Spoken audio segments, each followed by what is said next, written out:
but sadly, we start with the horrific school shooting in Minneapolis.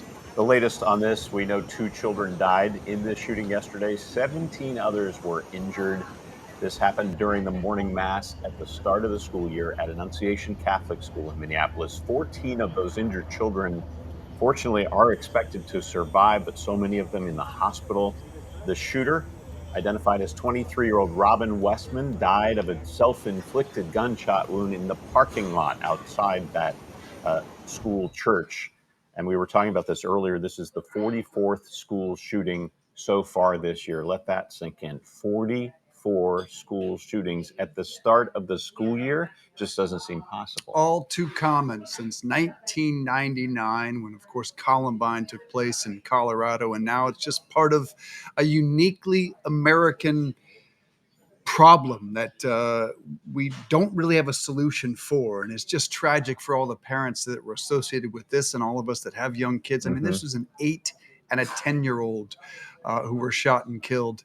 And we're in church, somewhat numb to it by now, but it is also, we need to remember, extremely triggering for so many in our country who have been directly affected by school shootings. I think we have become somewhat numb to it. I know what happened when Sandy Hook in 2012 really stopped people because it was young children. It really stopped the country.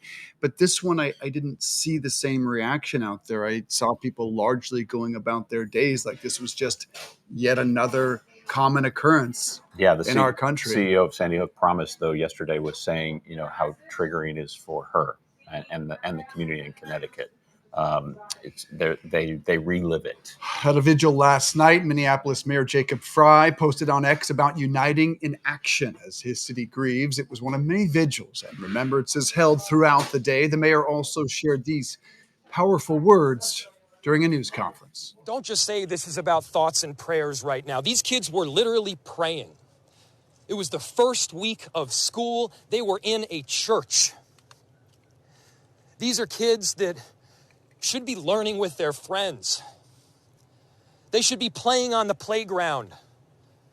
They should be able to go to school or church in peace without the fear or risk of violence, and their parents should have the same kind of assurance. These are the sort of basic assurances that every family should have, every step of the day, regardless of where they are in our country.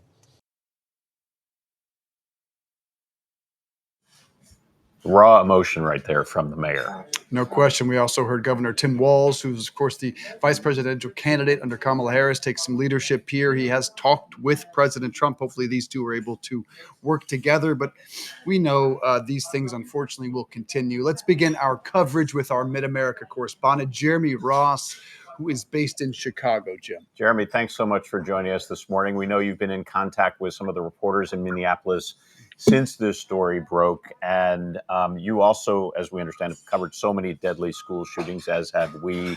So what was the first thing, if you can share with us, maybe what went through your mind when you heard the news? And what are you hearing from some of those reporters on the scene there in Minneapolis?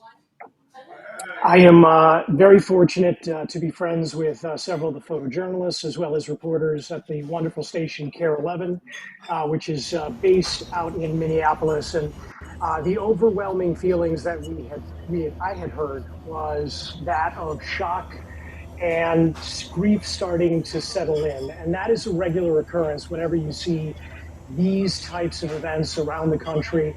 As you had mentioned, all of us, sadly, over the past 5 to 7 years, have almost bookmarked this as something that we would cover on an annual basis. I'm based here in Chicago. Mass shootings, sadly, are way too common here. In Minneapolis, they are becoming a little bit more commonplace. And this is an area, as we step back in the Midwest, there's something called the Minnesota Nice, which is just that wonderful Midwestern courtesy and kindness. Yeah. And so you juxtapose that with some of the violence and the scenes that we're seeing out in that area, and it just does not make any sense. Jeremy, what are we learning about the shooter? It is a very complicated puzzle when you talk about specifically the shooter involved here. We're talking about a 23-year-old Robin Westman, as was mentioned just a little while ago. The shooter, according to CNN, graduated from Annunciation Catholic grade school in 2017. That's where this shooting took place. Police are saying that Westman shot through one of the stained glass windows into the house of worship, ultimately getting into the pew areas before committing suicide. In a news conference, the mayor of Minneapolis referring to Westman as a transgender female.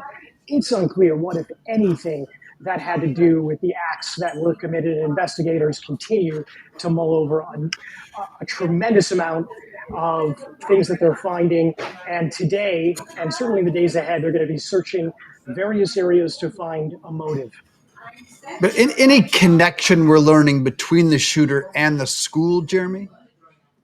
Yeah, outside of what we've heard that CNN reporting about attending Annunciation Catholic's grade school back in 2017, there is also the thought that a family member, perhaps his mother or Westman's mother, could have worked there as well. But again, that's just the point where investigators are trying to piece this together. So there does seem to be a connection.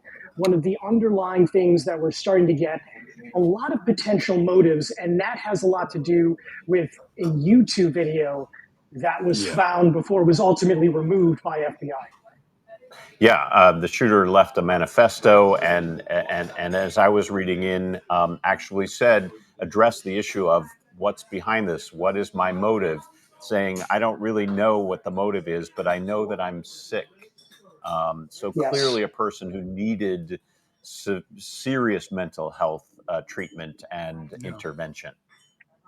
Yes, and when you take a look at that now, the video that's now not available on YouTube and taken off for very good reasons by investigators, there's a multitude of possibilities when you take a hard look into motive.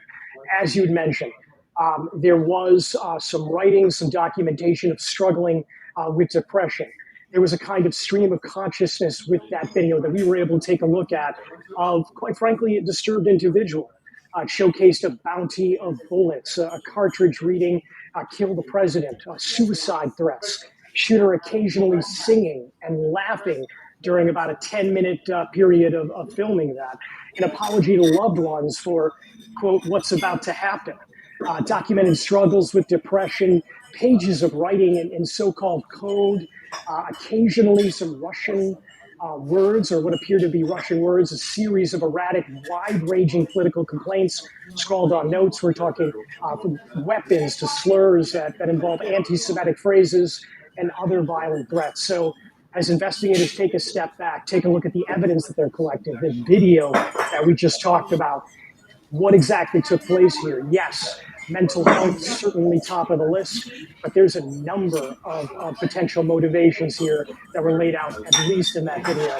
And certainly we're going to learn more in the days ahead. Most important of which, the condition of all these victims in the hospital. From experience, when you do a mass shooting, particularly one that involves a school situation, the folks that are in the hospital, their medical conditions start to leak out. So we're talking about 2 that have passed away. That number could increase. So it's important that we do keep tabs on the medical conditions of the victims who remain in the hospital, some as young as 6 years old.